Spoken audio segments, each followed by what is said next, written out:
Bismillah.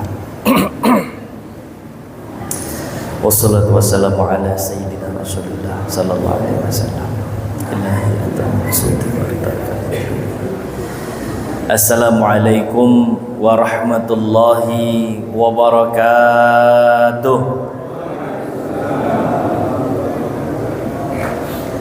Alhamdulillah. Alhamdulillahi ala ni'amillah. فنقول الحمد لله الذي بنعمته تتم الصالحات أشهد أن لا إله إلا الله وأشهد أن سيدنا محمدا عبده ورسوله لا نبي بعده اللهم صل على سيدنا محمد النبي الأمي الحبيب المحبوب العالي القدر وعلى آله وصحبه وبارك وسلم. اللهم لا علم لنا إلا ما علمتنا إنك أنت العليم الحكيم. اللهم انفعنا بما علمتنا وعلمنا ما ينفعنا وارزقنا علوما تنفعنا في الدين والدنيا والآخرة والحمد لله رب العالمين.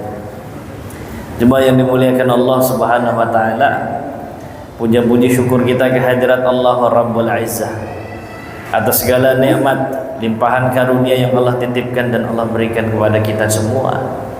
Salawat dan salam semoga selalu tercurahkan kepada junjungan kita Nabi besar Nabi Muhammad sallallahu alaihi wasallam, kepada keluarga Rasulullah sallallahu alaihi wasallam, min azwajihi wa dzurriyyatihi, min ali baitihi al-kiram, kepada seluruh sahabat Rasulullah sallallahu alaihi wasallam yang Allah ridha kepada mereka karena mereka ridha terhadap semua ketetapan Allah Subhanahu wa taala. Salawat dan salam juga untuk seluruh umat Rasulullah sallallahu alaihi wasallam yang insyaallah kita pun termasuk bagian darinya dan berharap kelak kita semua mendapatkan syafaat Rasulullah sallallahu alaihi wasallam. Baik, jemaah yang dimuliakan Allah Subhanahu wa taala. Di kesempatan yang baik ini izinkan Al-Fakir untuk meminta keikhlasan para jemaah sekalian mendoakan saudara-saudara kita yang di Palestina yang hingga hari ini terus dibombardir, ya, masih terus diputus pasokan air, bantuan-bantuan tidak bisa masuk sampai saat ini. Mudah-mudahan Allah berikan saudara-saudara kita di Palestina kesabaran, kekuatan, dan Allah berikan kemenangan kepada saudara-saudara kita di Palestina insyaallah. Kita doakan a'udzubillahi minasyaitonirrajim. Bismillahirrahmanirrahim. Alhamdulillahirabbil alamin. Alhamdulillahi hamdan katsiran thayyiban mubarakan fihi. Asyhadu an la ilaha illallah wa asyhadu anna sayyidana Muhammadan abduhu wa rasuluhu la nabiyya ba'da.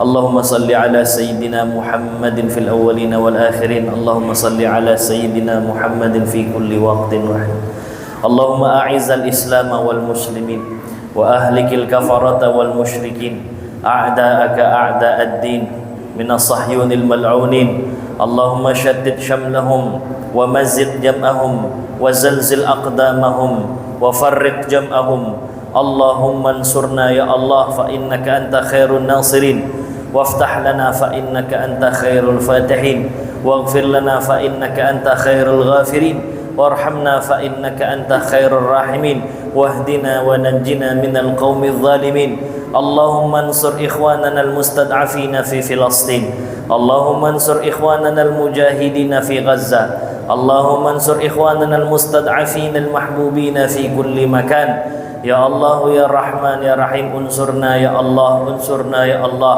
اللهم رد علينا مسجد الأقصى ردا جميلا اللهم ادفع عنا البلاء والوباء والفحشاء والمهن والفتن والمنكر ما ظهر منها وما بطن من بلدنا هذا خاصة ومن بلاد فلسطين ومن بلدان المسلمين عامة اللهم اشف مرضانا واشف مرضى المسلمين خصوصا لإخواننا في فلسطين Allahumma ighfir warham mautahum ya Allah, warham mautana jami'an birahmatika ya arhamar rahimin. Rabbana atina fid dunya hasanah wa fil akhirati hasanah wa qina adzabannar. Subhana rabbika rabbil izzati amma yasifun wa salamun alal mursalin walhamdulillahi rabbil alamin. Allahumma stajib doana ya Allah. Baik, insyaallah kita akan melanjutkan jemaah yang dimuliakan Allah, kajian sirah nabawiyah yang merujuk kepada kitab utama Fiqh Sirah An-Nabawiyah li Syekh Muhammad Sa'id Ramadan Al-Buti rahimahullah rahmatal abrar wa sa'allahu dharihahu wa nafa'ana Allah bi ulumihi fid dharain amin ya rabbal alamin. Di pertemuan sebelumnya jemaah kita membahas tentang perang Khandaq yang dikenal juga dengan perang Ahzab, di mana Rasulullah SAW membangun parit sebagai bentuk pertahanan dari serangan musuh yang jumlahnya jauh lebih banyak daripada kaum muslimin saat itu. 3.000 berbanding 10.000. Ya, ini tentu saja nominal yang sebenarnya jauh sekali keadaan kaum muslimin saat itu dibandingkan Yahudi dan sekutu-sekutunya atau koalisi-koalisinya. Nah, di pertemuan terakhir juga kita gambarkan kisah tentang Huzaifah ibnul Yaman radhiyallahu taala anhu wa arda. Ya. Tatkala Rasulullah sallallahu alaihi wasallam meminta siapa yang mau mencari informasi dari pasukan musuh, maka kelak akan bersama saya di surga. Kana ma'i fil jannah atau kama qala Rasulullah sallallahu alaihi wasallam. Siapa yang tidak ingin gitu. Tapi memang keadaan amat sangat tidak memungkinkan. Jangankan keluar dari parit ya, harus sampai mendatangi musuh. Mereka keluar dari benteng ya, kaum muslimin keluar dari benteng untuk sekedar buang hajat dan sejenisnya saja itu sudah menakutkan gitu ya, karena musuh sedang mengintai kapanpun bisa diserang gitu. Namun la haula wala quwata illa billah, Huzaifah ibnul Yaman orang yang terpilih di antara para sahabat yang lain, sehingga Rasulullah meminta dirinya mencari informasi ke sumber atau pusatnya musuh gitu ya.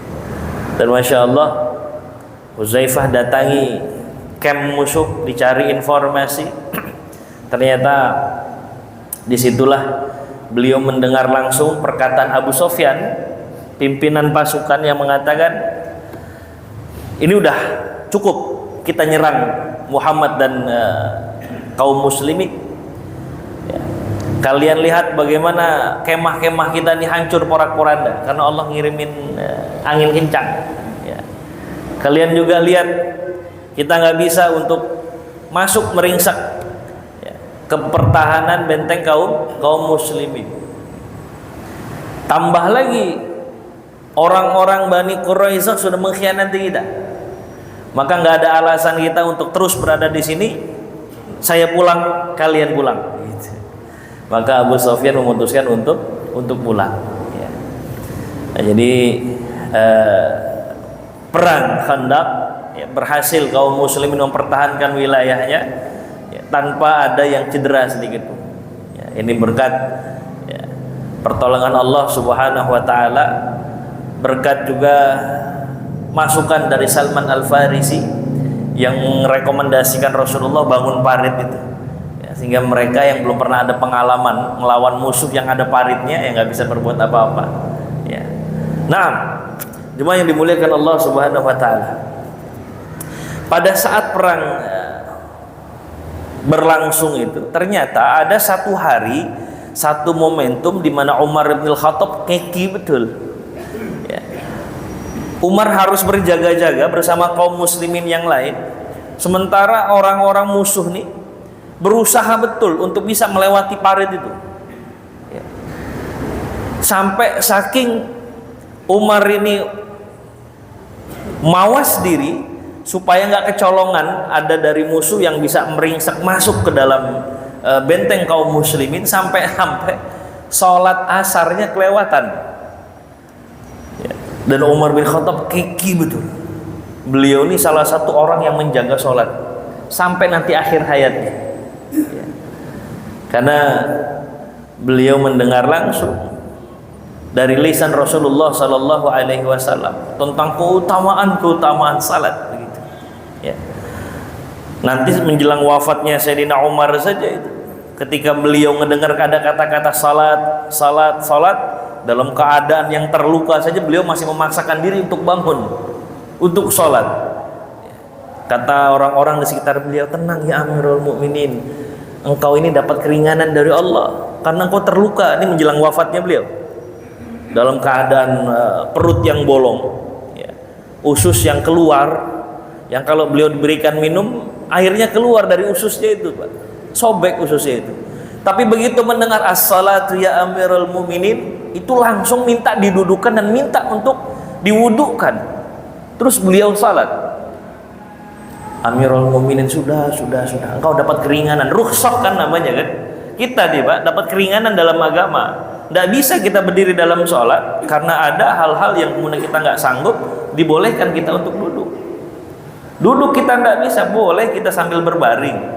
Itu rukhsah namanya. Berbaring kita tidak sanggup untuk menggerakkan bagian dari tubuh kita, boleh kita menggunakan isyarat. Ini kemudahan dalam menjalankan ibadah salat bagi yang ada uzur, halangan syar'i.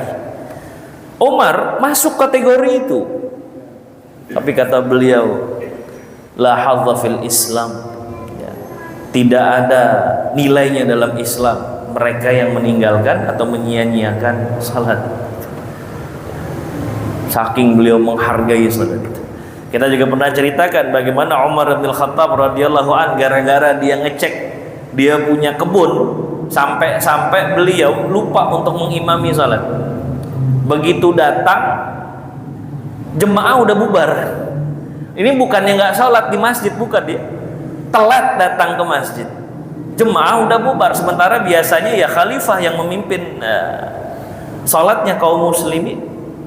Beliau nyesel sejadi-jadinya, ngapain saya tadi itu terlalu banyak menyia-nyiakan diri saya untuk ngecek saya punya kebun kurma. Akhirnya kata Sayyidina Umar, ini gara-gara tadi ngecek nih, maka detik ini kalian bersaksi wahai kaum muslimin, itu kebun yang saya tadi itu cek di sana, saya sedekahkan untuk Allah dan Rasulnya. Jadi disedekahin semua. Itu saking menghargai sholat. Maka ketika ketinggalan sholat asar nih, gara-gara musuh, keki betul dia, sampai dia ngadu sama Rasulullah, ya Rasulullah, ini betul-betul kurang ajar ini musuh ini, sampai kelewatan sholat saya ya Rasulullah. Ya. Berkali-kali ya, Umar bin Khattab mengungkapkan kekesalannya gitu, dan penyesalannya karena sholat asarnya tertinggal. Ya. Disebutkan dalam fiqh sirah an-nabawiyah,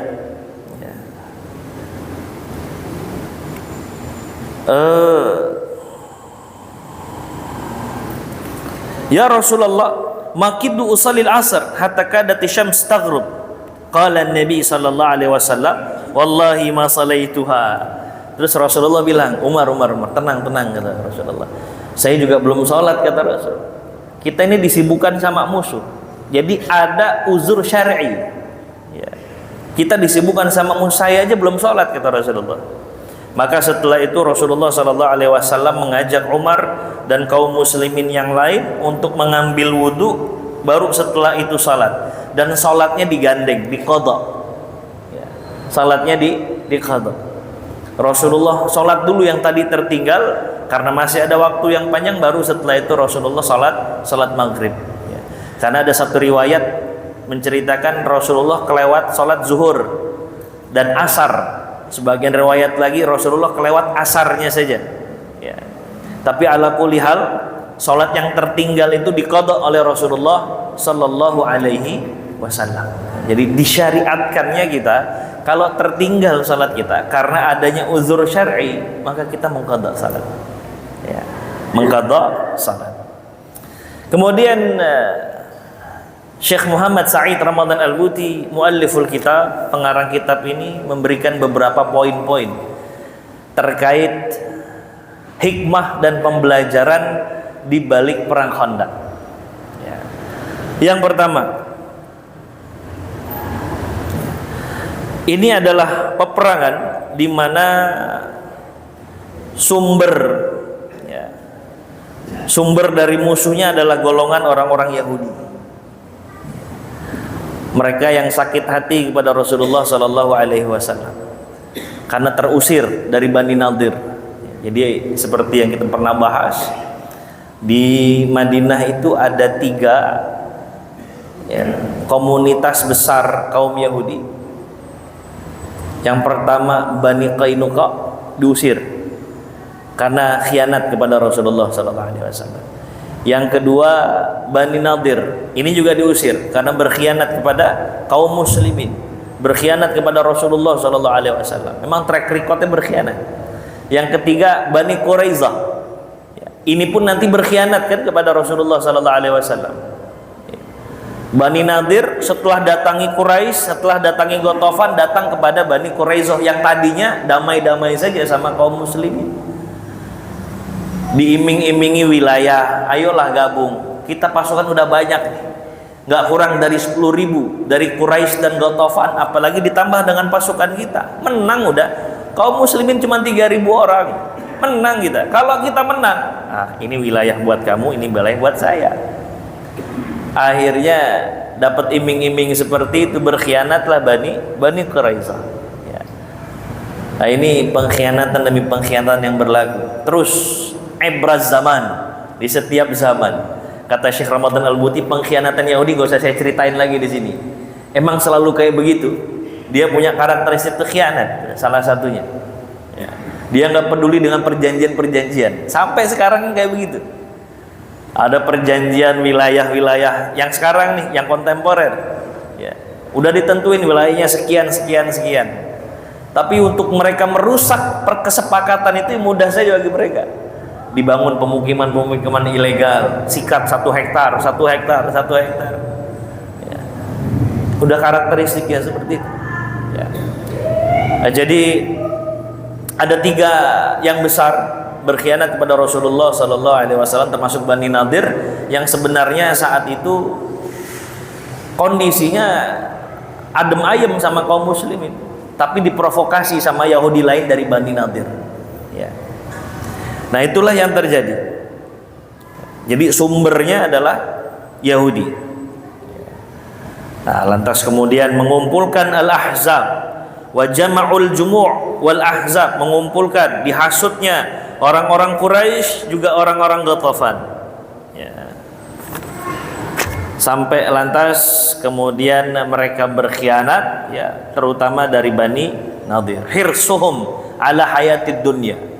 Memang salah satu lagi karakteristik yang bahkan Allah gambarkan dalam Al-Quran kepada orang-orang Sahyuni, orang-orang Zionis Israel ini, orang-orang Yahudi apa? Tamaknya kelewatan, Pak. Allah gambarkan ini.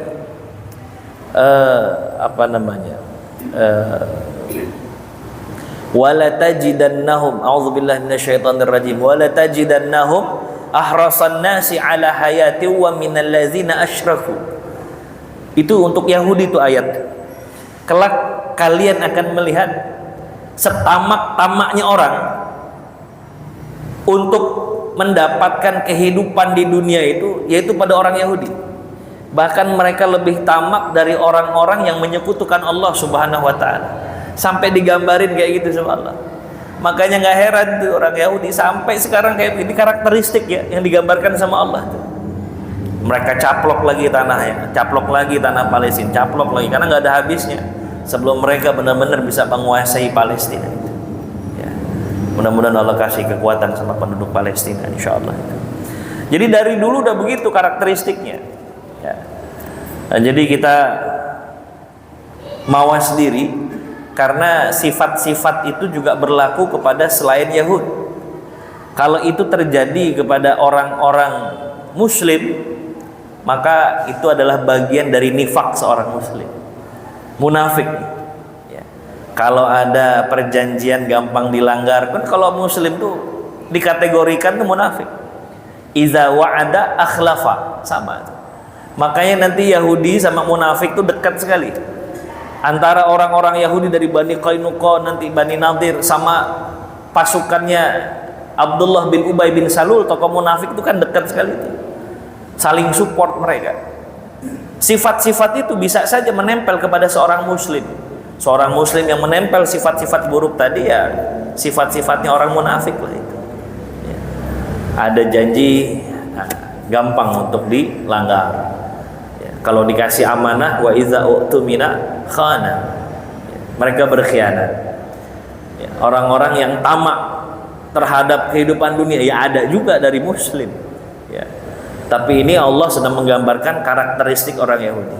Nah, kita perlu mawas diri terhadap sifat-sifat yang jelas tidak dibenarkan dalam agama tersebut, ya. Itu yang pertama.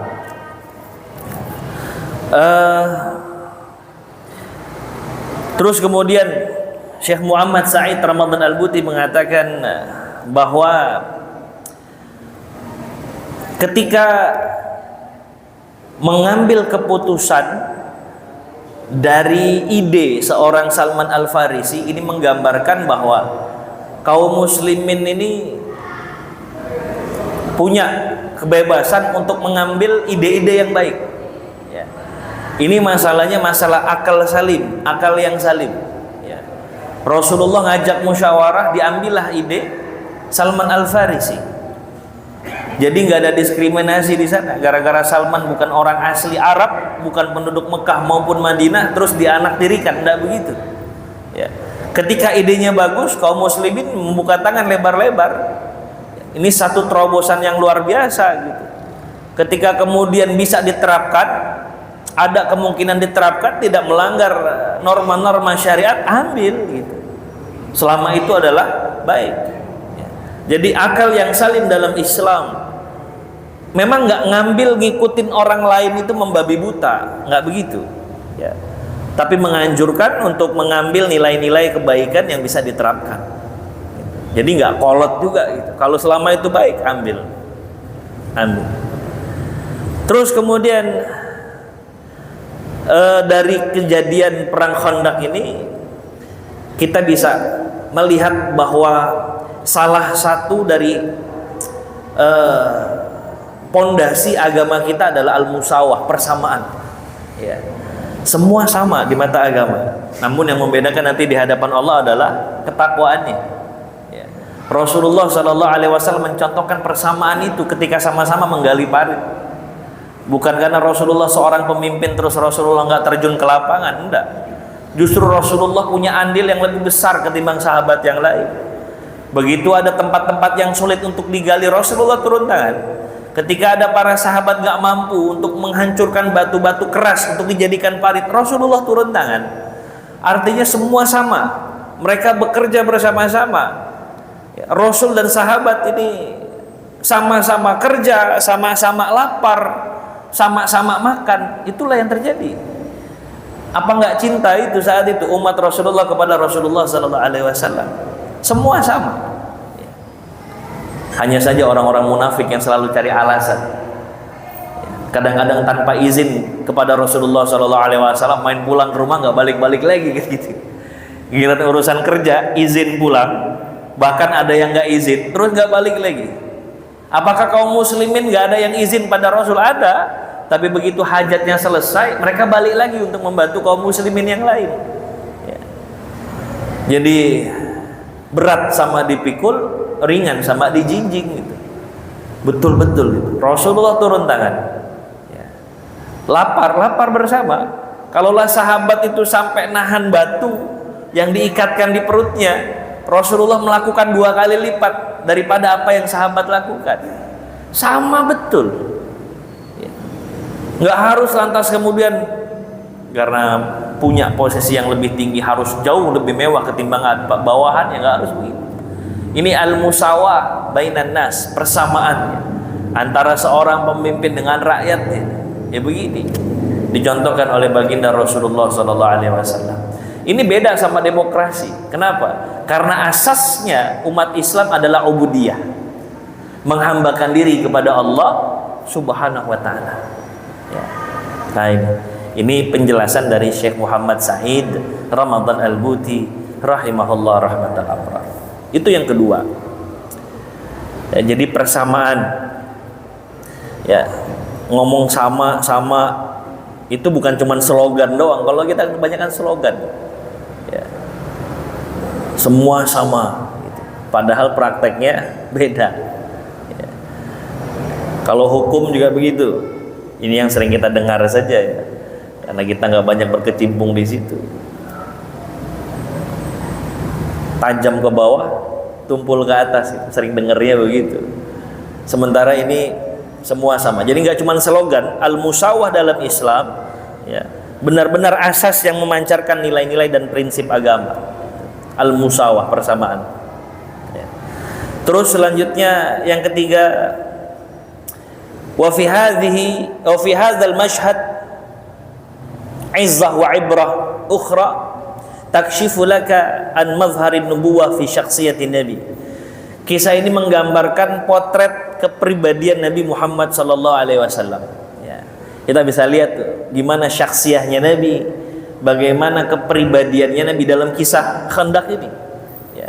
Dia nggak ragu-ragu untuk terjun ke lapangan, ya. Itu bagian dari kepribadian Rasulullah sallallahu alaihi wasallam. Ada sahabat yang kesulitan, ya Rasulullah bantu, ya. Kita bisa melihat bagaimana kasih sayang Nabi kepada umatnya, kepada sahabat-sahabatnya, ya. Kita juga melihat perkara-perkara luar biasa, khariqul adah, mukjizat, sirrul khususiyahnya Rasulullah sallallahu alaihi wasallam, keistimewaan Rasul, ya. Ketika Rasulullah sallallahu alaihi wasallam itu ditawari makan sama Jabir bin Abdullah, ingat ya kisahnya dia, ya Rasul, di rumah ada segenggam gandum yang lagi diolah sama istri saya juga udah motong anak kambing ya Rasul, datang ke rumah ya Rasul, ya kita makan bareng-bareng, silahkan ya Rasul, ajak 1-2 orang. Rasulullah Shallallahu Alaihi Wasallam lantas kemudian berkata kepada Jabir itu banyak loh. Terus tanpa konfirmasi lagi sama Jabir, Rasulullah langsung manggil seluruh sahabat-sahabat yang lagi gali parit itu, yang jumlahnya hampir 1000 orang, ya. Singkat cerita, Rasulullah yang menyajikan makanan dipanggil 10 orang dan semuanya tercukupi, ya. Itu bagian dari khariqul adah, mukjizat yang Allah berikan kepada Rasulullah sallallahu alaihi wasallam. Tapi ada beberapa poin di situ. Yang pertama, Rasulullah mengajarkan langsung kepada umat bahwa inilah fadilah orang yang saling memberi. La yanqusu malun min sadaqah. Enggak ada rumusannya orang rajin sedekah terus fakir, miskin, enggak ada. Selalu bertambah, rezekinya selalu bertambah. Ini janji Rasulullah sallallahu alaihi wasallam. Yang kedua, kita melihat bagaimana Rasulullah sallallahu alaihi wasallam ini enggak mentingin diri sendiri. Rasulullah selalu mementingkan umat daripada dirinya sendiri. Ketika diundang sama Jabir itu, Rasulullah sallallahu alaihi wasallam kalau cuman mementingkan diri sendiri, pasti beliau akan bergumam, alhamdulillah makan.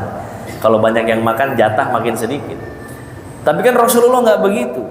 Yang didahulukan adalah umatnya. Sampai nanti proses makanan yang disiapkan sama Jabir itu yang dipersilakan adalah umatnya dulu. Ini gambaran bahwa Rasulullah Sallallahu Alaihi Wasallam betul-betul mendahulukan umatnya ketimbang dirinya, ya, dalam berbagai hal. Ya, ini masuk bagian dari hal-hal yang nggak ada alasan bagi kita nggak mencinta Rasulullah Sallallahu Alaihi Wasallam. Kenapa? Karena Rasulullah selalu mendahulukan umatnya ketimbang dirinya. Banyak hal, ya, banyak hal. Nah, jadi itu pelajaran yang ketiga. Ya. Terus lantas selanjutnya yang keempat, kenapa Rasulullah Sallallahu Alaihi Wasallam itu ngajak musyawarah sahabat-sahabat yang lain? Saat Rasulullah tahu bahwa pasukan musuh jumlahnya cukup besar, sampai 10.000.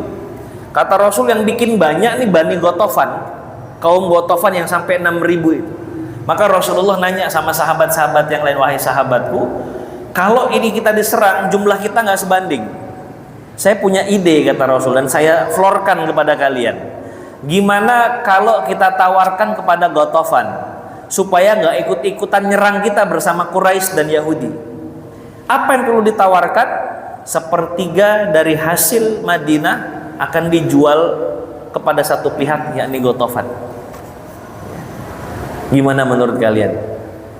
Maksudnya ini bargaining supaya Ghatafan nggak ikut-ikutan, mengurangi jumlah pasukan musuh, kan begitu. 6.000 orang, lebih dari setengahnya. Tapi apa yang lantas kemudian sahabat-sahabat katakan kepada Rasulullah? Ya Rasul, kalau bahasa kita nih, maaf punten ya Rasul. Kira-kira ini perintah Allah atau ini ide darimu? Betul-betul idein dirimu ya Rasul, karena ngerasa nggak enak sama kita nih. Rasul, mungkin kau khawatir mental kita jatuh begitu mendengar pasukan musuh bisa berkali-kali lipat. Maka Rasulullah berkata sambil senyumnya Rasulullah pada para sahabat, itu ide saya, bukan perintah Allah Subhanahu wa Ta'ala. Ya. Lantas kemudian sahabat-sahabat bilang, ya Rasul, nggak ada alasan kita untuk menjual sepertiga hasil Madinah kepada Ghatafan. Saatnya kita berperang ya Rasulullah, begitu. Ya. Terus kenapa kok Rasulullah ngajak musyawarah dulu? Ini tes water. Rasulullah tes water itu. Kenapa kok tes water? Rasul pengen ngelihat sejauh mana loyalitas para sahabat dalam membela agama Allah Subhanahu wa Ta'ala. Rasulullah juga mau ngelihat sejauh mana tawakal para sahabat kepada Allah Subhanahu wa Ta'ala. Ternyata lulus, maka Rasulullah bahagianya luar biasa begitu mendengar jawaban-jawaban sahabat. Ya Rasul, nggak ada urusan kita sama Ghatafan. Ini udah urusannya lillahi ta'ala. Maju ya Rasul. Siap, kata itu Rasulullah. Ya. Nah, jadi kaum muslimin dulu self of belonging kepada agama tuh besar sekali. Ya. Kalau sudah urusan agama, udah. Ya. Ruhan wa jisman. Mudah-mudahan akan ada satu masa di mana umat Islam seperti itu kembali. Ya. Masya Allah. Nah, selanjutnya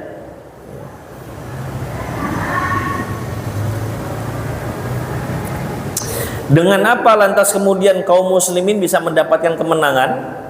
Apa wasilahnya sampai kemudian Allah memberikan kemenangan kepada kaum muslimin dan orang-orang yang menyekutukan Allah, musuh-musuh Allah itu kalah?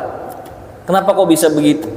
Nominal jelas jauh, 3.000 versus 10.000. Ya.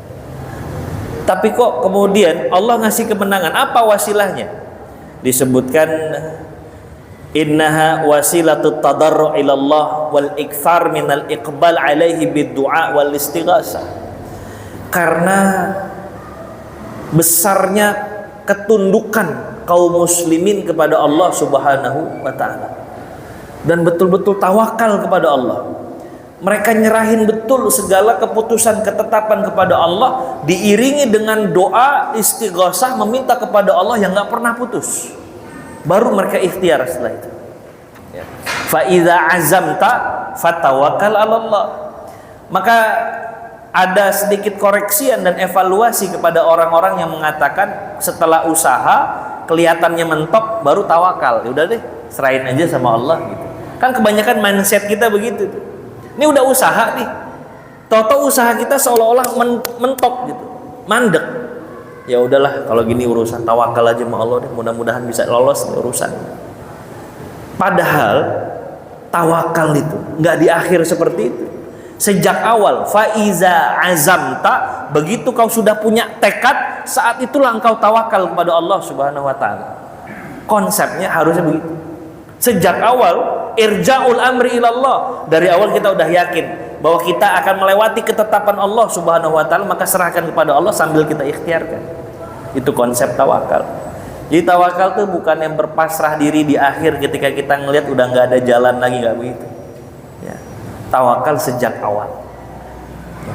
Maka wasilah kemenangan yang didapatkan oleh kaum muslimin karena penghambaan diri kaum muslimin saat itu yang all out kepada Allah. Tawakalnya 100%, husnuzonnya 100%, doanya 100%, istighosahnya 100%. Ya. Ini Syekh Ramadan Al-Buti mengatakan itu. Ya. Bal laqad kana huwal amalul mutakarrir ad-daim allazi dhalla yafza'u ilaihi Rasulullah sallallahu alaihi wasallam. Bahkan yang kayak begini berulang-ulang terjadi. Dan Allah beri kemenangan kepada kaum muslimin. Kenapa? Karena doa yang gak pernah putus, penghambaan yang all out. Mereka serahkan betul kepada Allah Subhanahu wa taala. Ya. Ini sarana mutlak, wahia alwasilatul lati ta'lu fi ta'siriha ala kullil asbabil wal wasail. Ini sarana mutlak yang harus digunakan kaum muslim kalau pengen mendapatkan kemenangan dari Allah Subhanahu wa taala. Ya. Jadi itu betul-betul penghambaan diri totalitas kepada Allah. Ini sambil ikhtiar, sambil betul-betul menyandarkan diri kepada Allah Subhanahu wa taala. Maka Syekh Ramadan Al-Buti memberikan satu pandangan kalau hal ini ya, mulai dari penghambaan diri totalitas kepada Allah, doa yang gak pernah berhenti, husnuzon, tawakal dan segala macamnya kepada Allah ini sarana mutlak yang harus digunakan kaum muslim kalau pengen mendapatkan kemenangan dari Allah Subhanahu wa taala. Ya. Dan beliau ngasih catatan, laisa ya'ni ighra'ul muslimin bil mughamarah wal jihad duna isti'dad wala ta'ahhab. Ya. Bukan berarti ya cuman doa doang tapi kita nggak berjuang, bukan juga. Ya. Bukan berarti tirakatnya doang para pejuang, tapi setiap muslim harus menyadari bahwa al-wasail, bahwa sarana kemenangan yang terpenting di samping sarana-sarana yang lain, yang paling penting adalah ya, kesungguhan dalam meminta pertolongan kepada Allah Subhanahu wa taala dan mengikhlaskan ubudiyah kepada Allah. Itu yang paling penting. An-nasru minallah, karena kemenangan itu ya dari Allah Subhanahu wa taala. Ya. Berapa banyak Allah ngasih gambaran kepada kita. Kam min fi'atin qalilatin ghalabat fi'atan katsiratan biiznillah. Berapa banyak pasukan yang kecil yang kemudian diremehkan seolah-olah nggak ada celah kemenangan untuk mereka, tapi lantas berbalik keadaan, Allah kasih kemenangan kepada mereka. Dari zaman nabi-nabi sebelum Rasulullah sallallahu alaihi wasallam. Kisahnya Nabi Daud kita tahu. Sedikit lawan pasukan besar. Rasulullah dalam perang Badar sedikit lawan pasukan yang besar, 313 versus 1000. Ya. Kemudian pada perang Khandaq ini 3000 versus 10.000. Belum nanti perang-perang yang lain sama. Ya. Kenapa kok bisa berulang-ulang? Yang sedikit bisa menang. Perang Yarmuk nanti parah lagi itu. Itu 24.000 versus 120.000. 120.000 orang, di belakangnya masih ada pasukan cadangan yang senilai dengan nilai itu, 120.000 lagi. Tapi Allah kasih kemenangan. Ya. Kenapa? Kok bisa berulang-ulang? Kata Syekh Ramadan Al-Buti, karena masih sama bagaimana mereka ini melaksanakan peperangan yang sejatinya itu adalah ubudiyah mereka kepada Allah Subhanahu wa taala. Sekali lagi, bukan berarti tirakat doang selesai, enggak. Tirakat doang nggak ada ikhtiarnya ya selesai juga masalah gitu. Ya, habis juga kita. Tapi ya, para pejuang itu, setiap muslim harus menyadari bahwa sarana kemenangan yang terpenting di samping sarana-sarana yang lain adalah kesungguhan dalam meminta pertolongan kepada Allah, totalitas betul. Ya. Dan mengikhlaskan ubudiyah hanya kepada Allah Subhanahu wa taala. Ya. Itu pelajarannya. Terus kemudian yang terakhir tentang sholat qadha tadi, ya, bahwa sholat yang tertinggal harus diqadha. Kaedahnya kalau tertinggal karena ada 1-2 hal, maka segerakan begitu kita ingat. Ya. Kita ketiduran, bangun-bangun sudah jam 7:30, langsunglah saat itu lakukan sholat subuh. Kita sholat zuhur harusnya, tapi karena ada 1-2 hal kebablasan, tiba-tiba kita bangunnya sudah jam 5 misal, ya. Maka qadha salatnya disegerakan, ya. Disegerakan. Syekh Ramadan Al-Buti mengatakan ini berlaku untuk semua, ya. Sababul fawat nauman au ihmalan au tarkan muta'ammidan, baik karena ketiduran, karena lalai, baik juga karena sengaja, ya. Jadi kalau ditinggalkan itu harus dibayarkan dengan qadha. Nah, ini pendapat Syekh Said Ramadan Al-Buti rahimahullah rahmatan abrar. Jadi begitu jemaah yang dimuliakan Allah, ini pelajaran-pelajaran dari atau hikmah dari perang Khandaqnya Rasulullah dan kaum muslimin melawan Yahudi dan koalisi sekutu-sekutunya. Mudah-mudahan bisa memberikan maklumat kepada kita, mudah-mudahan bisa memberikan pencerahan kepada kita ya, dan mudah-mudahan majelis kita yang singkat ini memberikan kebaikan, keberkahan, juga rahmat Allah turun kepada kita semua insyaallah. Baik, mungkin itu saya dapat Al-Fakir sampaikan. Terima kasih banyak. Mohon maaf lahir batin. Allahu waliyut taufik wallahu khairul musta'an. Wassalamualaikum warahmatullahi wabarakatuh.